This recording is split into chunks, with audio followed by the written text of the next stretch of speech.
dialah gereja dibangun. Di atas dialah persekutuan menjadi kokoh. Marilah bersama-sama dengan semua adometo dipameto, mari kita menyembah Tuhan Allah kita. Pules usdedo, apinan maaplat, amoy maapakai, alikin maapian, haumekah mesden, anstau mesden. Jemaat dipersilakan berdiri.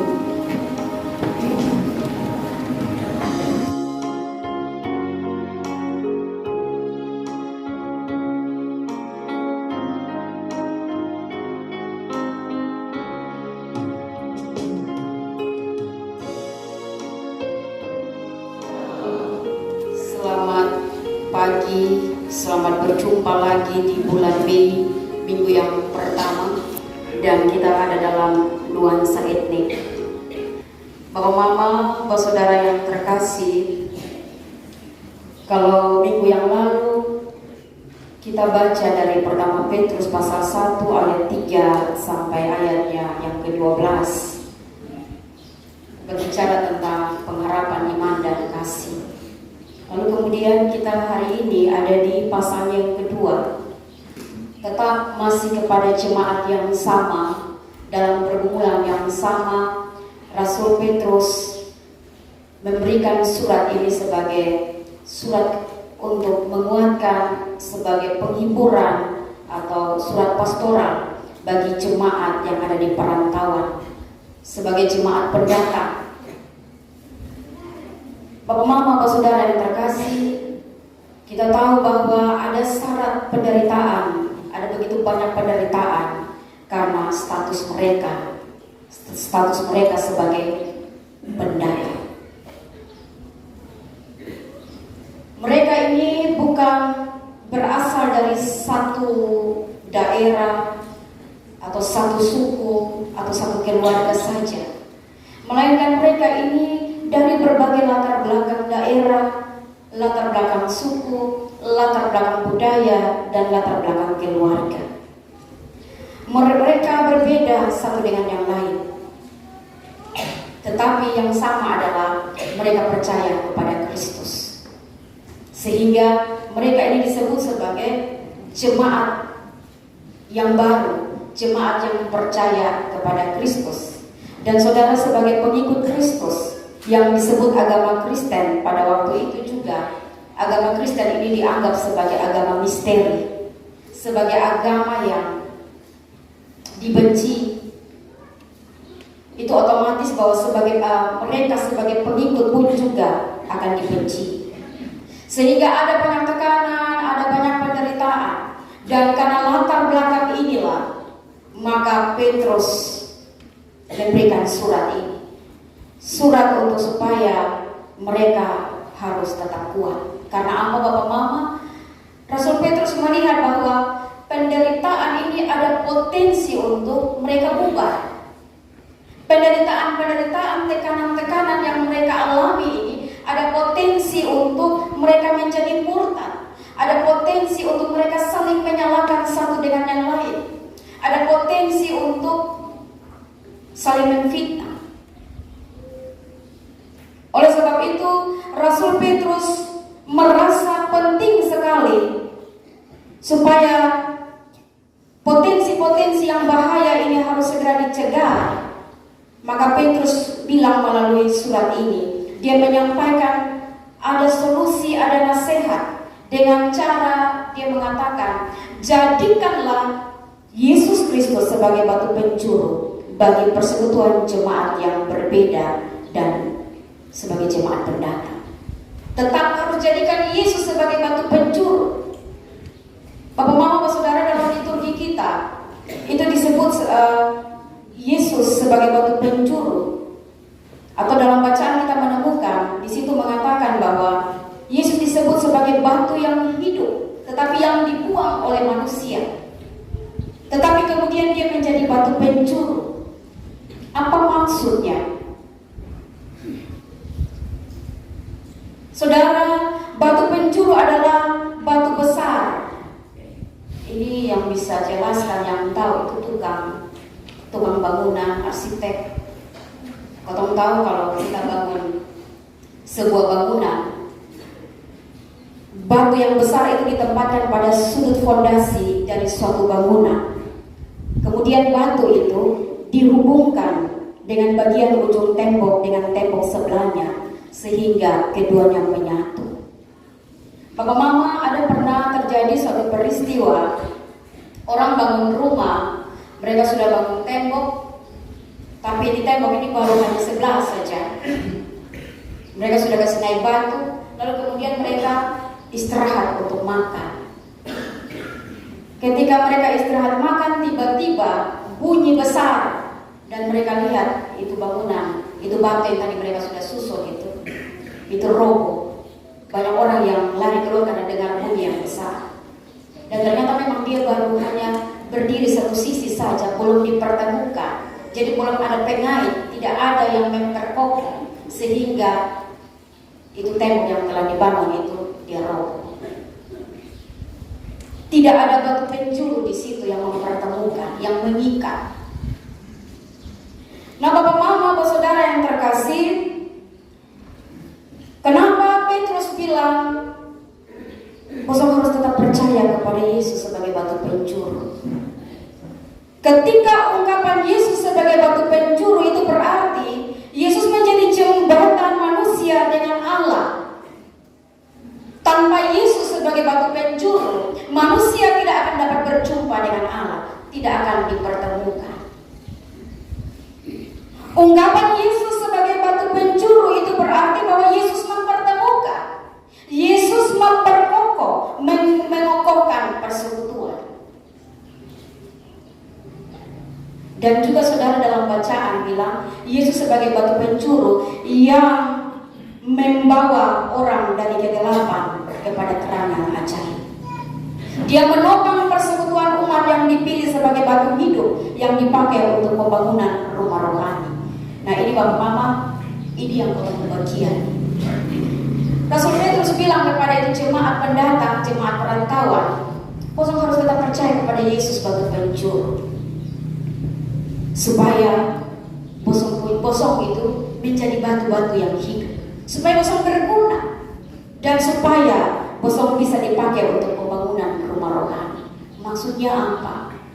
Yaitu kalau percaya kepada Yesus sebagai batu penjuru, pasti kalau punya rumah ini itu penuh dengan segala sesuatu yang karena melekat kepada Yesus, maka apapun yang dia lakukan itu yang akan nampak dari kota hidup. Kita ini rumah rohani. Jadi Bapak Mama, Bapak Saudara, Rasul Petrus mau bilang bahwa kalau engkau melekat pada Yesus sebagai batu penjuru, dia memperkokoh, dia mempersatukan, maka engkau dipakai sebagai pembangunan rumah rohani. Itu berarti bahwa yang nampak bukanlah kemunafikan, yang nampak bukanlah fitnahan, yang nampak bukan perkelahian, perseteruan, iri hati, yang nampak bukan dendam, yang nampak bukan kebencian. Itu yang dari ayat 1 sampai ayatnya yang kelima. Rasul Petrus bilang,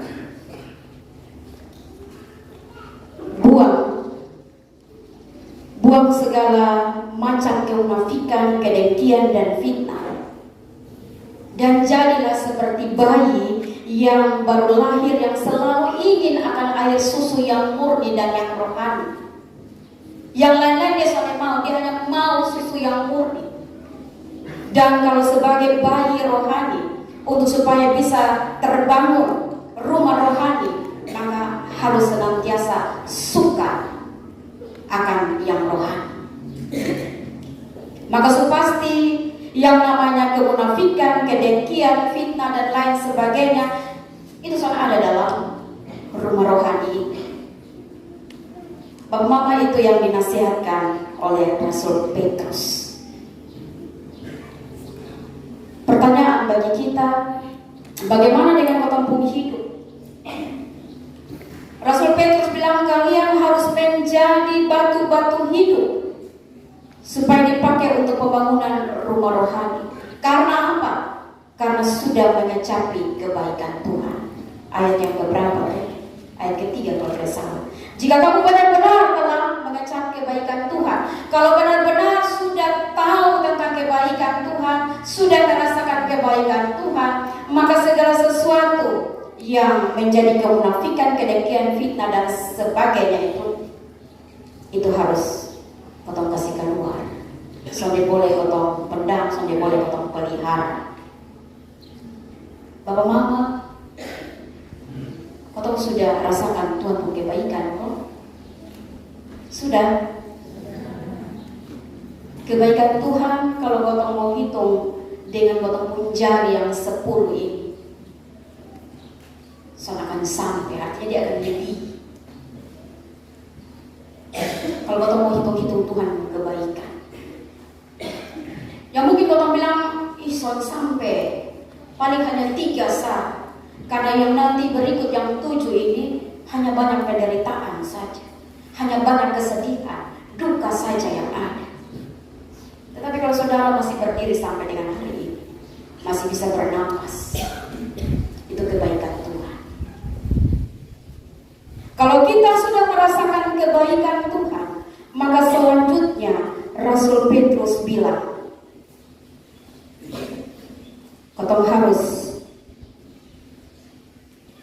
menyampaikan kebaikan-kebaikan Tuhan, semua hal yang baik yang daripada Tuhan kau harus saksikan. Bapak Mama, Bapak Saudara yang terkasih, hari ini saya mau tantang kau semua, termasuk saya sendiri. Kalau kau sudah merasakan kebaikan Tuhan, maka jangan ada lagi tersinggung. Sedikit-sedikit kau tersinggung.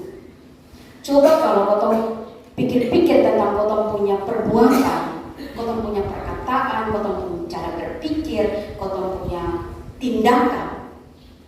Kira-kira yang hari-hari yang kau hidup ini buat Tuhan tersinggung kosongnya. Kok kau merasa baik-baik sah?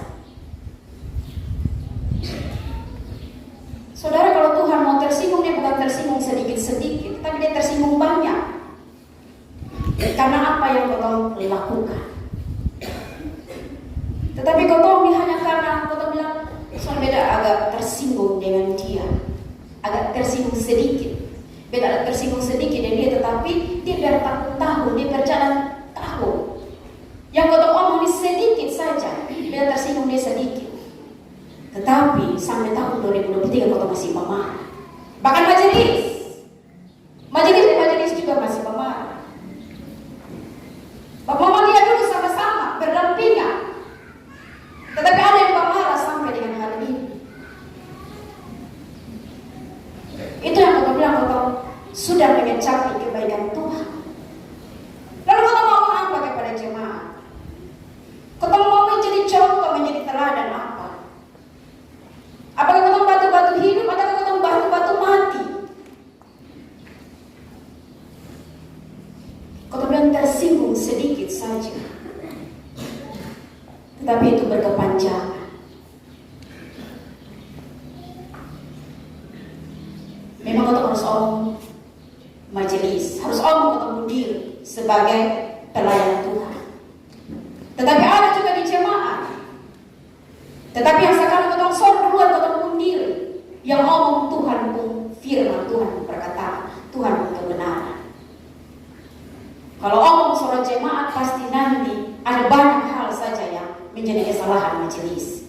Majelis ini bukan yang penatua dia akan mengajar, pendeta juga. Presbiter, majelis di dalamnya itu pendeta, penatua dia akan mengajar. Jadi penatua dia akan mengajar jangan tersinggung, termasuk saya. Tak usah dengan tersinggung. Berhenti dengan tersinggung, berhenti dengan berdendam. Tahun 2023, kau tahu sampai tahu dunia kiamat kapan? Rasul Petrus merasa bahwa ada begitu banyak hal yang bisa memecahkan ini persekutuan. Makanya dia bilang buang itu semua. Jangan potong pendam, jangan potong pelihara hal-hal yang negatif yang tidak membangun kau punya rohani. Yang tadi dalam firman bilang kita adalah rumah rohani. Kau harus percaya dan lekat kepada batu penjuru supaya kita menjadi batu-batu hidup sehingga kita bisa membangun rumah rohani. Menjadi rumah rohani berarti yang keluar adalah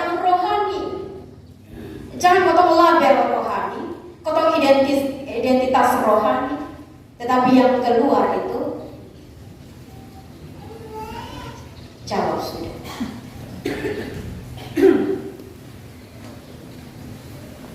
Ini Bapak Mama, jadi ketika firman Tuhan disampaikan, ketika ada pendeta yang khotbah, bukan mau apa orang bilang apa, dia ada sentimental.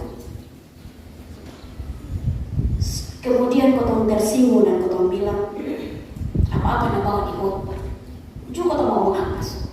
Nanti ngomongin firman sudah. Kau tadi di sini Petrus bilang jangan iri hati, jangan fitnah, jangan munafik. Firman Tuhan yang bilang baru kotong hanya bertegas saja. Hari begini jangan kotong hanya mau mengenakan kotong telinga. Karena saudara, kota akan mempertanggungjawabkan kota punya hidup, kota punya perlakuan selama Tuhan memberikan kesempatan.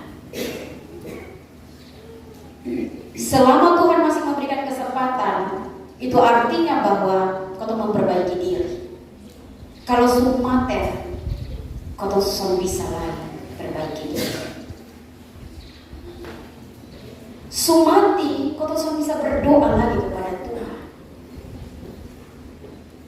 Makanya Bapak Mama, jangan juga kotong lantar, kotong bilang misalnya ada yang mati, orang-orang terkasih kita yang mati berlari, jadilah pendoa bagi kami. Orang mati susah bisa berdoa lagi, justru hidup yang kemarin kita berdoa atau tidak. Kita yang hidup, kita berdoa kotong membangun relasi dengan Tuhan. Kalau sudah mati, itu artinya istirahat bagi kita. Sudah ada kesempatan lagi untuk kita memperbaiki diri. Tidak ada kesempatan lagi untuk kita bisa berdoa. Selagi masih bernapas, masih hidup, mari kita berdoa. Bapak Mama, saudara yang dikasihi oleh Tuhan Yesus Kristus, dari apa yang Rasul Petrus sampaikan ini, kita menemukan bahwa cara hidup kita yang kita pakai dan yang kita tunjukkan setiap hari itu menjadi penting dalam kotak hidup. Menjadi baik atau tidak baik, orang akan bilang bahwa itu rumah rohani atau rumah apa. Kotak gaya hidup, kotak sikap hidup itu sangat-sangat penting. Cara kita menjalani hidup inilah yang kita sebut sebagai budaya kita dalam menjalani hidup. Kalau cara hidup ini, itu budaya. Tapi mari kita budayakan cara hidup yang benar. Bukan yang soleh benar yang kita melestarikan. Lalu kita jadikan itu sebagai budaya. Bapak Mama, sepanjang bulan Mei 2023, sebagai jemaat Gemit, kita ada dalam perayaan bulan budaya. Sebuah perayaan yang mau mengingatkan kepada kita semua untuk memperhatikan cara hidup kita. Karena ternyata cara hidup kita itu berpotensi besar untuk membuat kehidupan kita menjadi baik atau rusak. Kita ada bersama dalam kehidupan dengan orang lain. Jadi baik kok, jadi rusak.